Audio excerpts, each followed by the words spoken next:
tutorial, I'd like to talk a little bit about light for the mobile VR. Before I start, just want to show you a few tutorials earlier. I covered, for example, how to do the light map and how to use a UV set, UV mapping to control the resolution of the light. So a quick refresh. Any surface here, if you search light, you can see the features related to light mapping. There's one feature called override light mapping. You can increase the resolution to make the shadow cast much more accurate. On this tutorial today, I'd like to talk a little bit about the limitations of various lights in terms of the mobile VR. So this has already been discussed before in other old tutorials. So this is one of them, light mobility and optimization. So I would encourage you to watch this old tutorial first, so you can get a solid understanding about the limitations in lighting. Another really good tutorial I covered before is in book chapters. So if you go to the chapter 7, I think that's about light. You can see more information about the lighting. Also, I will provide a link to this page. This is actually in the Unreal tutorial website. This is called Mobile Render Features. There is some really comprehensive list of different features related to the lighting. In general, because we are doing the mobile VR for like Quest, which is Android system, you have to understand you cannot really do very high-end lighting such as lumen or global illumination ray tracing at this point. Maybe in a future version update, this will become available for VR, but not right now. Okay, so in this document, in the lighting features, you can see there is some list of what you can do and what you cannot do. For instance, if you are super excited about volumetric clouds, you will see here is a no. Right? You can't really using that in the mobile VR. Another thing, I probably will do another tutorial just talk about the different rendering features in the mobile VR. But in general, there's a lot of features we are not really turned on in the current project setting. I will show really quick, such as HDR. So here, if I go to settings, project settings, and here in the rendering, engine rendering, you can see there's a lot of features here. Um, if I go all the way down here, rendering. So we didn't really turn on all of this high end. So for example, if you type HDR, you can see this feature is currently disabled. And also if you type lumen, you will see some advanced ray tracing global illumination has been turned off as well. Okay, so just let you know, see here the lumen is not being used. The same thing for the reflectivity based on the ray tracing is not turned on. Okay, so again, I will do another tutorial talk about the different rendering features, like what is a mobile HDR mean, what is instant stereo mean, what is a multi-view mean. Some of them are really cool for certain hardware or software, but it's not really something you should start with. Okay, you should start with a really basic default rendering. Okay, so back to that document. So please read through this. You can get a good understanding of what features is not being encouraged. Even here, there's the dynamic lighting.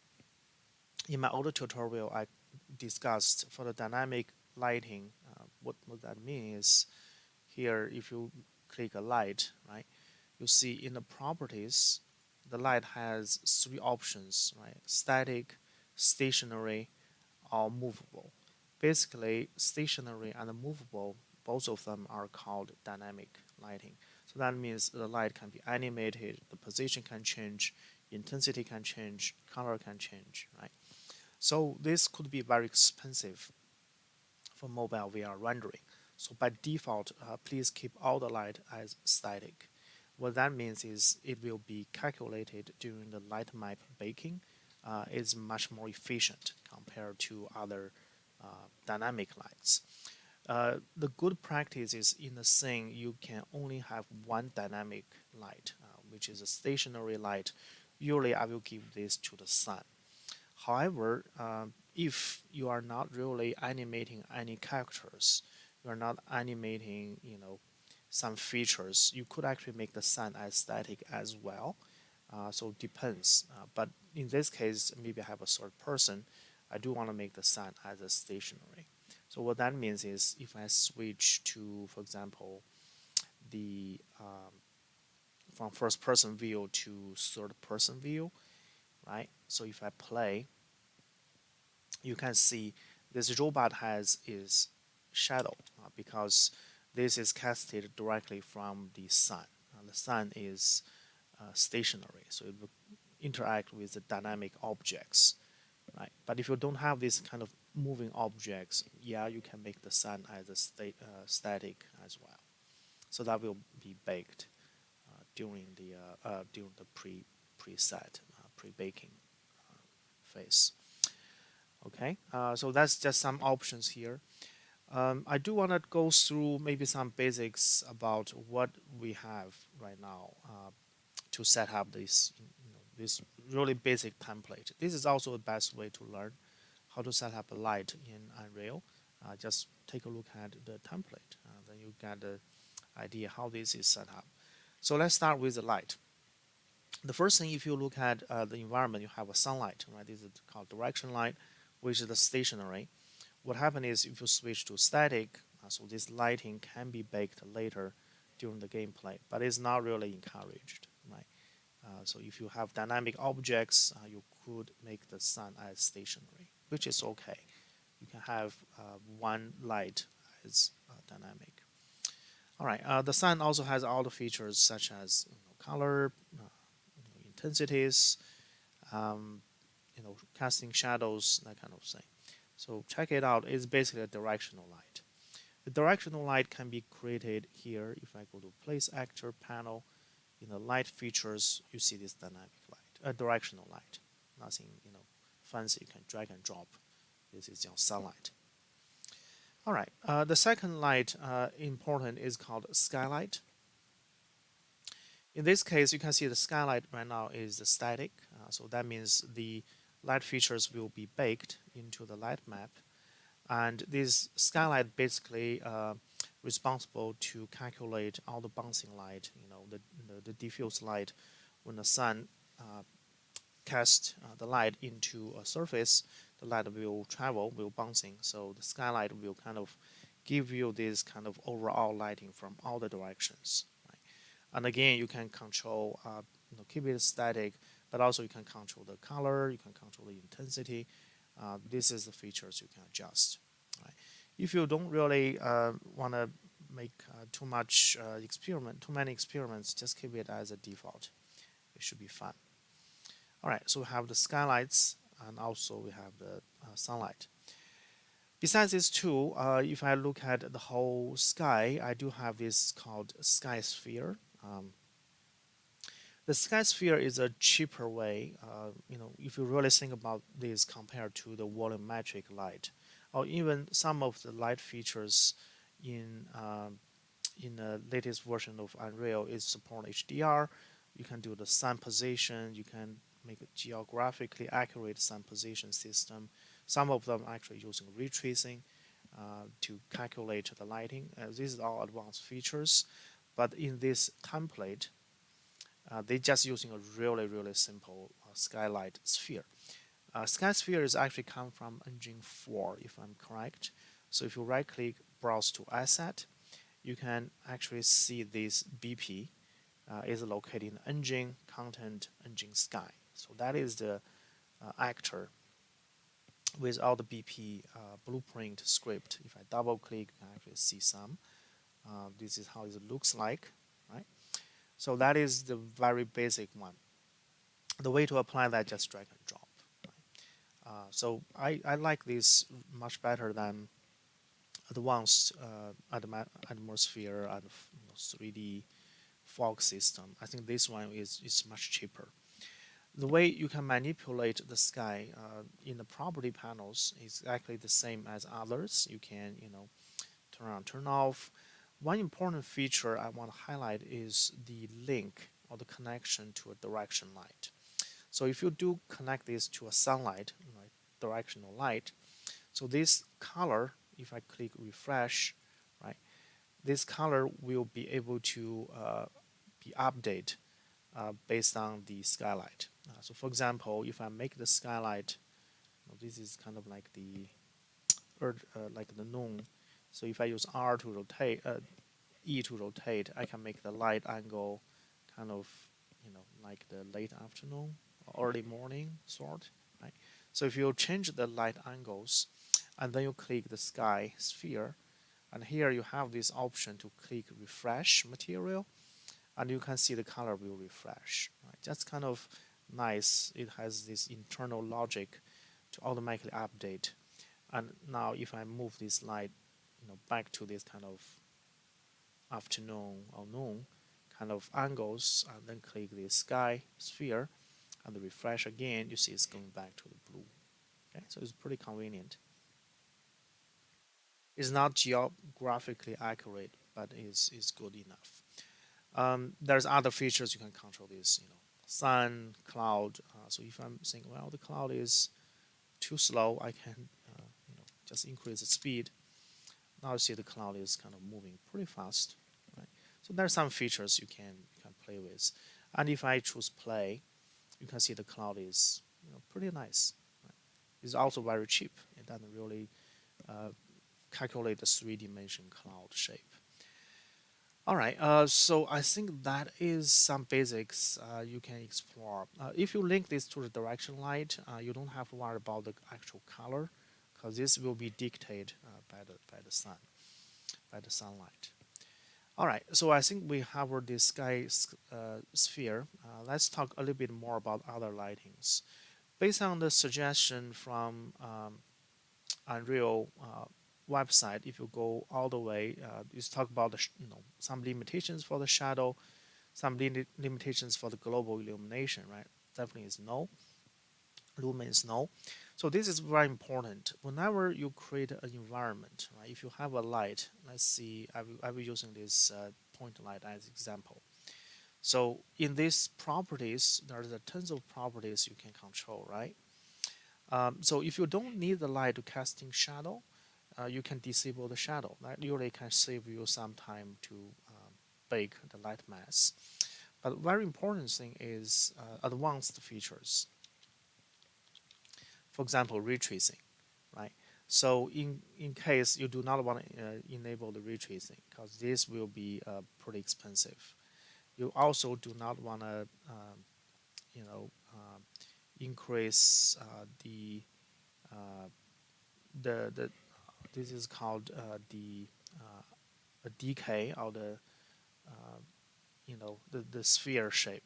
Right now this is a kind of very big sphere represent how much area will be affected by the light. If you make it really large, so that means you have more overlapping with multiple lights, it will take more time to compute. So just pay attention to how large this light is. You can control this by control the radius of attenuation. Okay, so this is the basic one. If you drag all the way down, you can see there's other features. For example, well, the dynamic shadow you can turn it on because this will interact with the robot. There are some advanced features. If you go here, light functions. This is a place you can actually animate a light. For example, in my Twinmotion to Unreal tutorial, you see this light actually has an animated feature, which can simulate this kind of neon light, right? It's rotating, it's changing the position, changing the orientation. So this light is kind of advanced.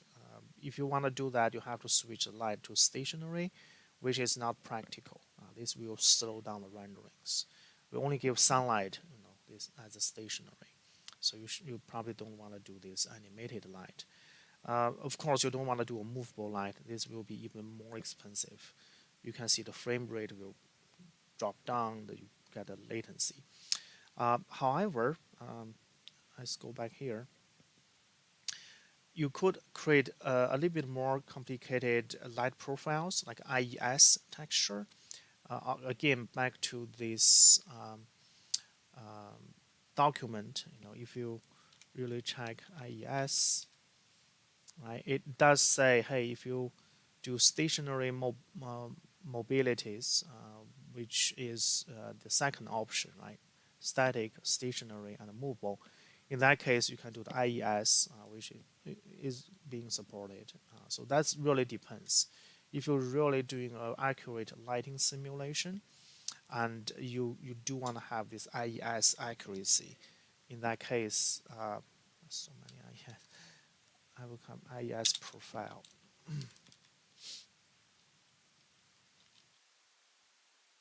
Okay.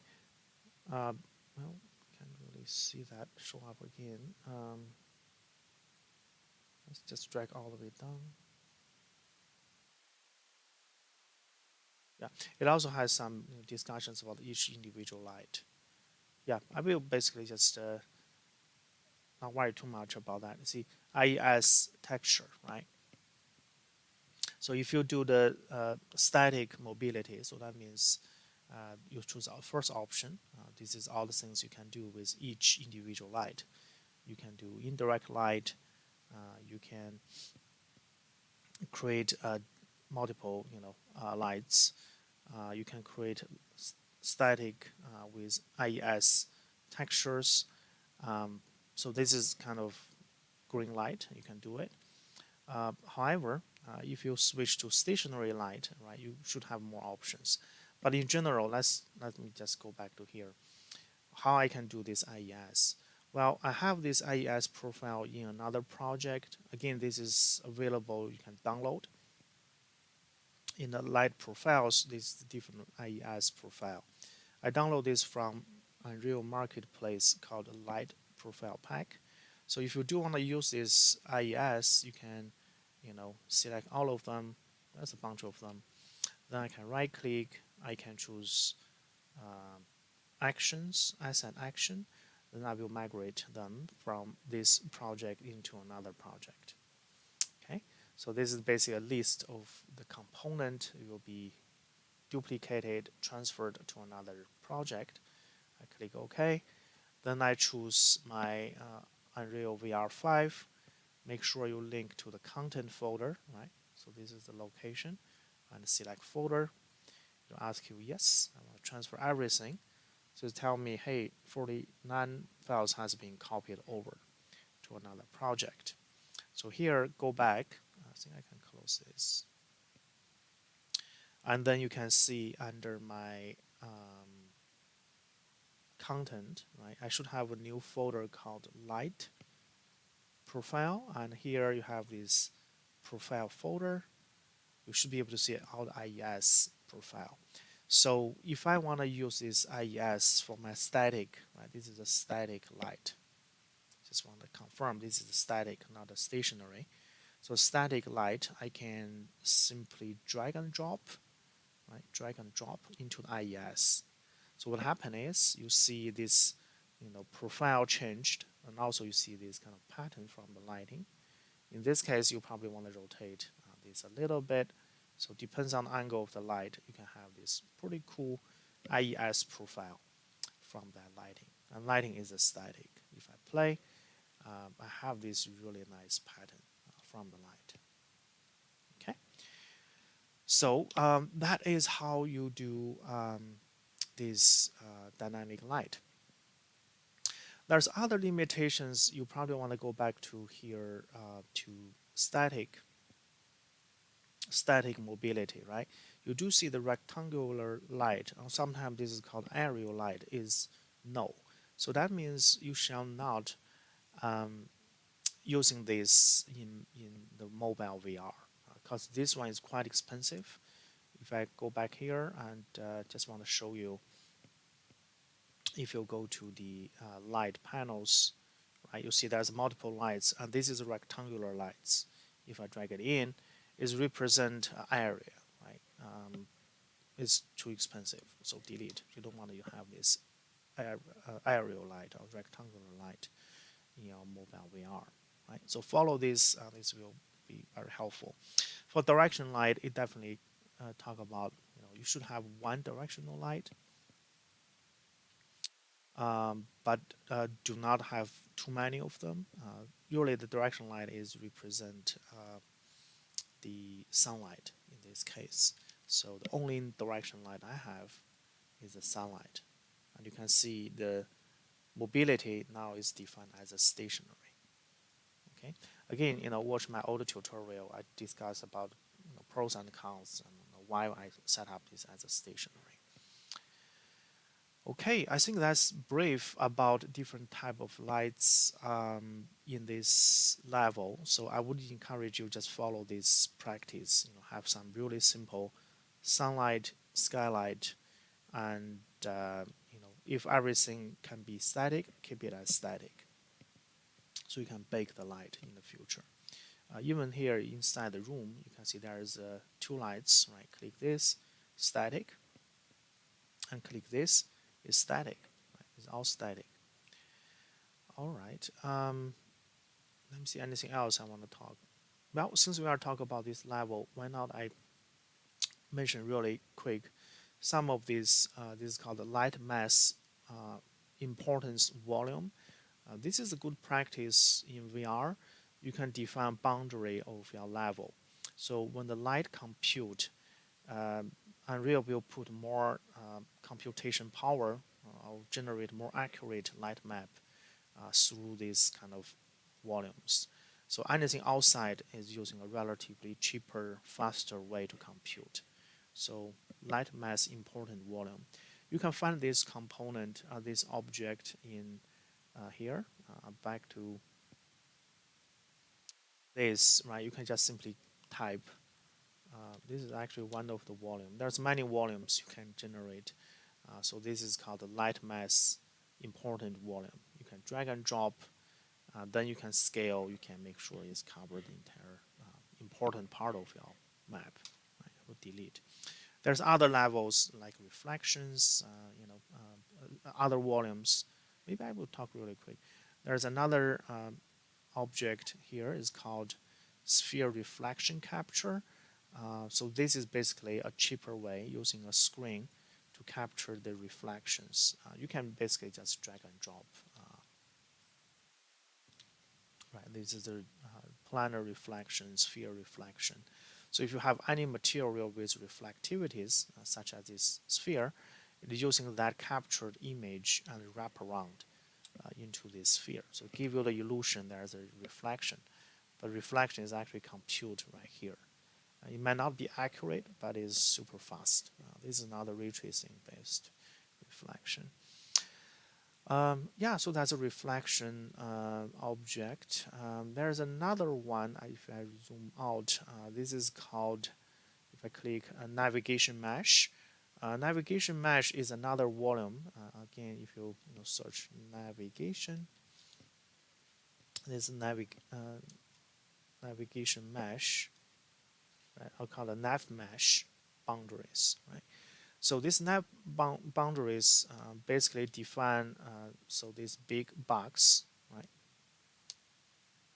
here. So if I using the keyboard P, I can turn on the visibility of navigation mesh. So you can see the navigation mesh will compute intersection of each object and figure out where the characters or the later when you do the VR is able to navigate to. So you are not falling down, you are not killing yourself. So the navigation mesh is really, really a good way to define the playable areas for your level. So it's also very smart. So for example, if I create a box, right? If I, not a trigger box, maybe this is called cube. Yeah, if I just drag the cube here, because the cube has a collision, right? So as soon as you drop the cube here, navigation mesh will update. It will exclude this area, right, from the navigation mesh to prevent people to walk into the box. So it's a pretty smart system in Unreal. If you make the box really, really low, you can see this green area is actually covered the top of the box. So that means you can actually teleport or walk on top of this box. So there's a really smart system here. Press P again, you can turn off the visibilities. Okay, so I will delete the box. I don't really need this here. I think that's basically all the component in this level. I would encourage you to, as a beginners, you just want to follow these rules in Unreal VR template. Keep all the lighting as simple as possible. Only use one stationary light for your sunlight. Everything else should be static. Do not create too many animated lights. Do not create any too many overlapping lights. So if the light, make them further away from each other. I think that's it about the lighting. To just highlight, when you select the light properties, here the ray trace shadow has been disabled directly in the project settings. So this is something I mentioned earlier in the project settings, because we are not really doing advanced reflection or global illumination.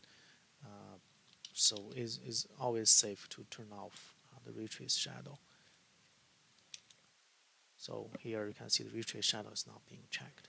Okay, so that's something. Again, in the future, I will do another tutorial just purely talk about the project settings, different rendering features. Keep in mind, you do not want to have ray trace for the mobile VR. This will be too expensive. Ray trace. I can't really type the spell. Right, so the ray trace shadow is not being active.